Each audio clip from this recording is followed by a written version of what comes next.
Okay, so I guess I should do something just on the bike itself. This is a BMW 1200 GS.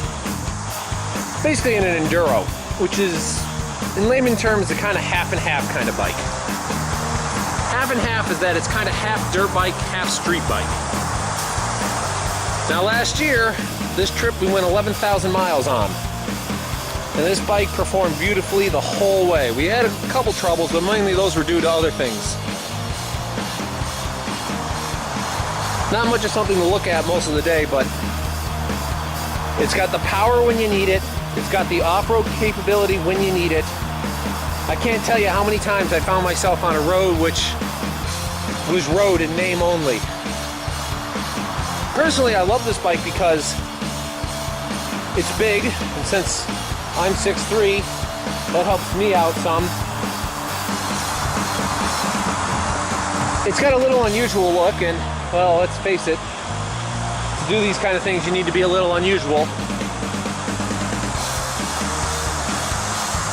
It's easier to change the back tire because it doesn't use a chain. Instead, it's just got this BMW thing where it's just on one side, so it makes it easy to change the tire, at least the back tire.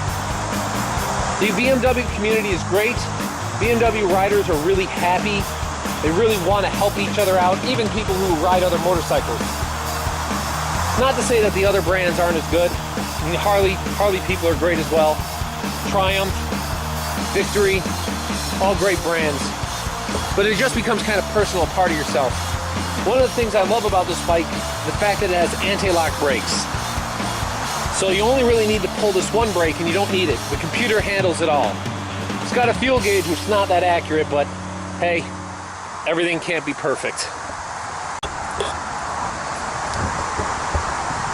One of the very important things to do, especially when traveling cross country, is know that what your bike can do. This nearly has a 5-gallon tank, and getting about 45 miles to the gallon means it's got a pretty good range. When you see that sign that says next gas station 80 miles away, you need to know that the bike can make it. Now, one thing I would like to say on the trip is that I'm doing this trip for me, and I'm putting it up on YouTube for everyone to see. Anyone who wants to travel along with me, see what I see how it's done, just kind of get to know the communities and the sights and the sounds along the way. It's amazing what you can find, especially off the beaten path. It's also nice to see those parts of the United States that nobody ever talks about, as well as the parts that are the big commercial hubs. Everyone knows New York and LA, but there's a whole lot in between. And there's spots that I don't know about, and just the thrill of going from one place to another and not knowing where you're going to stop that night, where you're going to eat that day, where you're going to sleep that night. I'll have plenty of stuff in case I get stuck off the road where I have to camp a night or two. I got plenty of things. I'm hardy and young enough that this could be exciting and memories that I can take with me forever.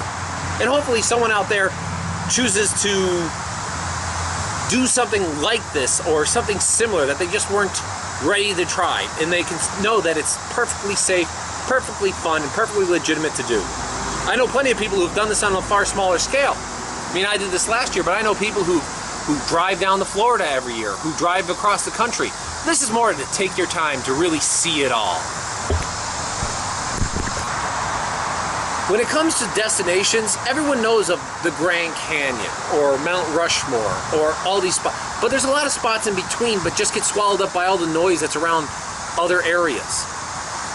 And those are the kind of the key, the diamonds in the rough that you can always love about and have that unusual story which you can tell again.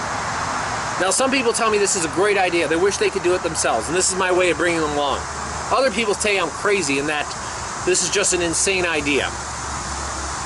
And if that is correct and I'm a little off, well, then this could be a log where the psychologist can use to help identify my madness. So this is Zach, Descent into Madness, Day 1.